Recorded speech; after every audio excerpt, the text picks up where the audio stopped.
Queridos e amados irmãos, aceitem a doce paz do Senhor Jesus. Sejam todos muito bem-vindos a mais esse vídeo aqui em nosso canal Buscai no Livro do Senhor. E hoje nós iremos falar a respeito da graça pedagógica de Deus. O apóstolo Paulo, escrevendo a Tito, no capítulo 2, versículos 11 e 12, disse o seguinte: porque a graça salvadora de Deus se há manifestado a todos os homens, ensinando-nos que, renunciando à impiedade e às concupiscências mundanas, vivamos neste presente século sóbria e justa e piamente. Aqui Paulo nos mostra dois aspectos importantes da graça. O primeiro é o aspecto salvífico da graça. A graça de Deus se manifestou salvadora.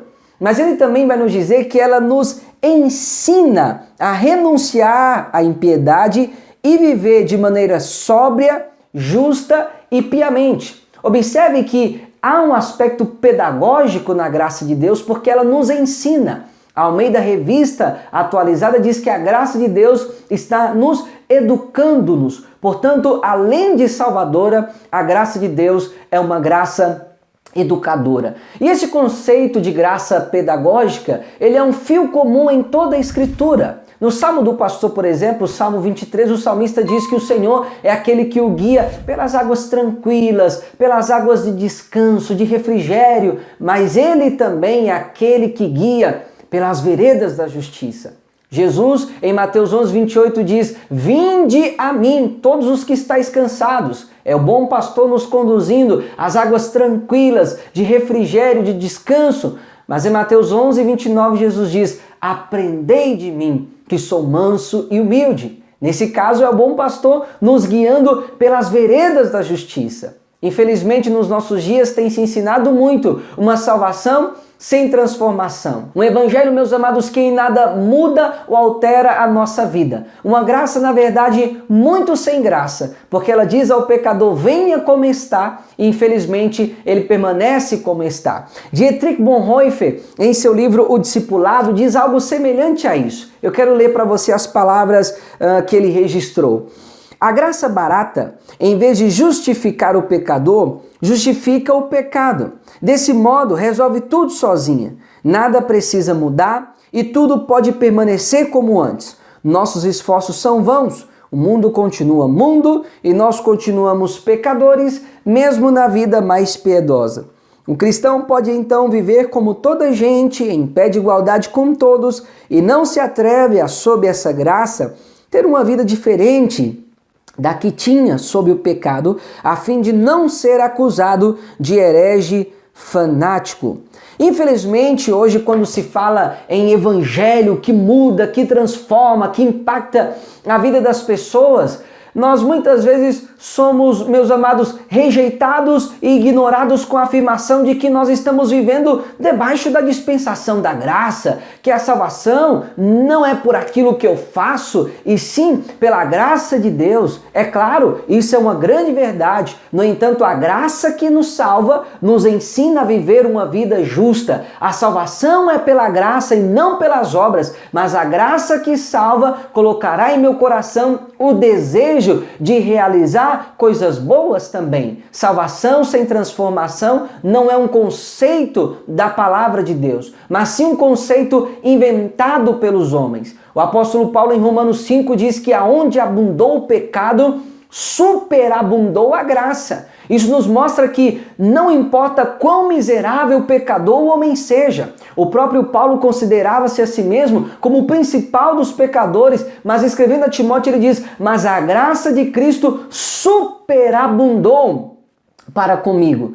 No entanto, meus amados, justamente para corrigir essa ideia de que estamos vivendo sob a dispensação da graça e não tem problema nada do que nós fazemos, porque afinal de contas a graça ela é ilimitada, o apóstolo Paulo, escrevendo ainda aos Romanos no capítulo 6, versículo 1, ele diz: nós iremos então pecar mais para que a graça superabunde ainda mais? E ele responde de forma enérgica dizendo: de modo nenhum. Ou em outras palavras, como diz o dito popular, de jeito maneira. O fato de estar vivendo sob a graça de Deus não me dá o direito de viver de qualquer maneira. Infelizmente, há muitas pessoas que confundem a graça de Deus e a liberdade que Cristo nos dá por essa graça com libertinagem.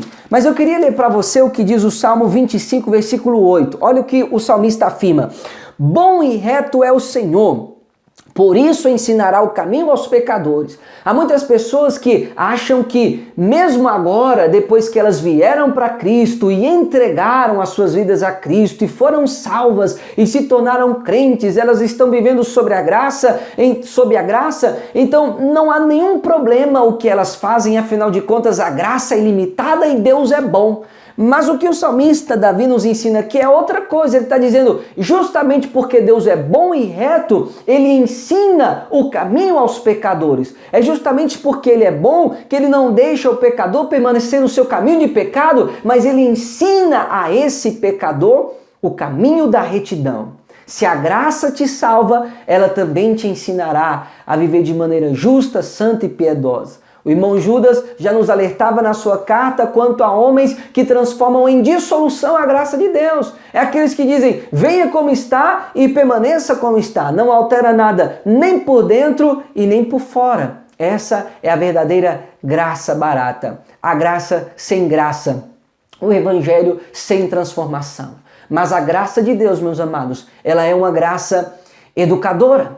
Deus nos ensina através da sua palavra. Deus nos ensina através da pregação da sua palavra. Deus nos ensina através de irmãos maduros que nos aconselham e que muitas vezes nos encorajam. Deus usa vários meios para nos ensinar. E o Espírito Santo também testemunha do caminho correto em nosso coração.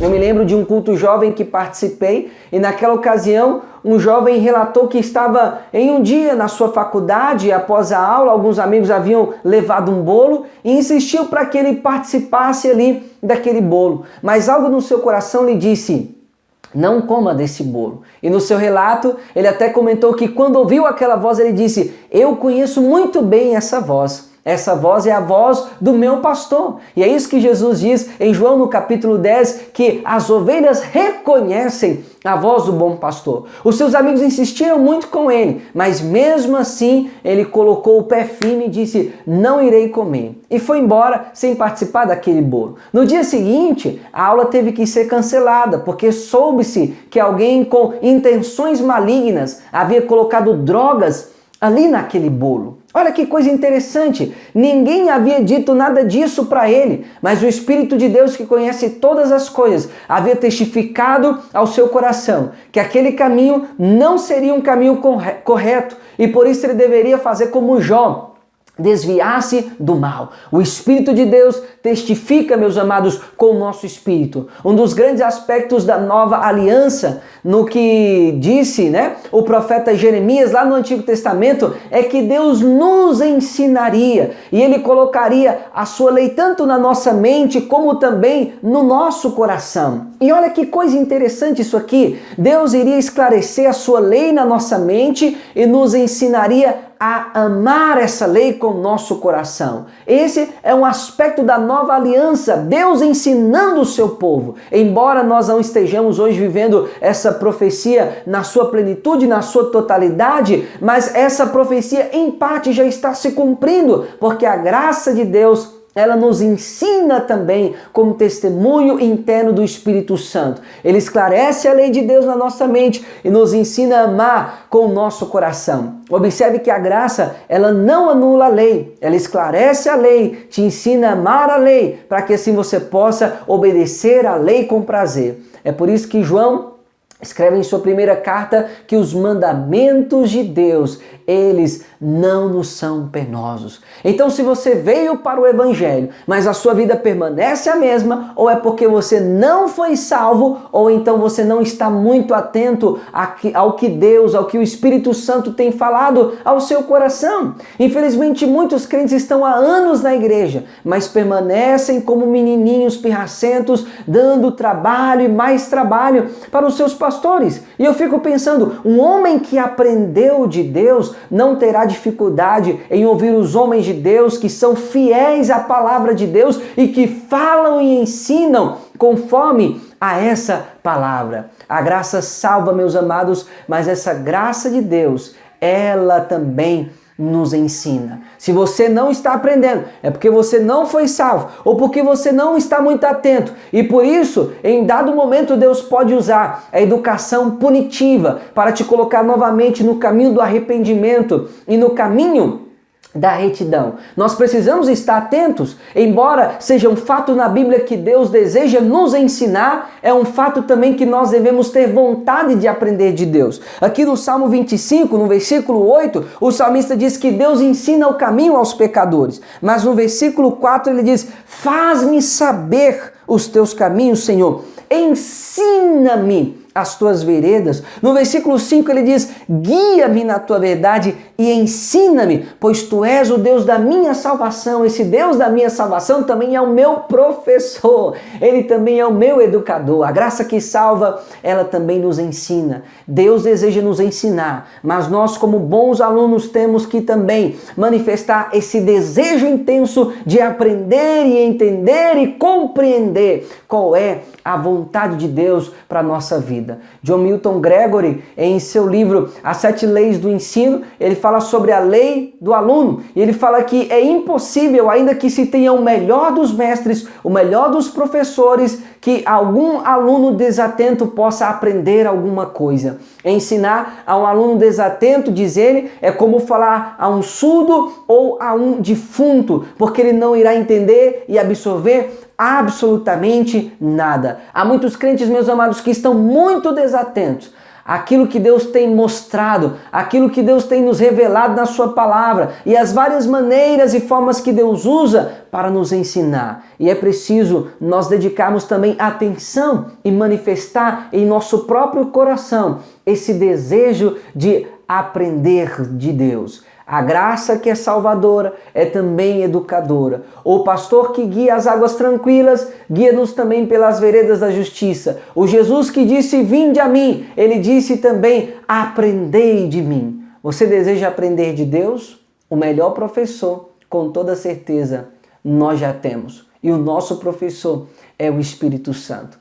Eu espero que essa mensagem tenha falado ao seu coração e se você foi edificado, deixe o seu comentário, clique em gostei e inscreva-se em nosso canal caso você não seja inscrito e não se esqueça também de ativar o sininho das notificações para que sempre que a gente postar um vídeo novo por aqui, você possa ser notificado, tá bom? Que Deus em Cristo abençoe a todos, em nome do Senhor Jesus, e até o nosso próximo vídeo aqui em nosso canal. Buscai no livro do Senhor.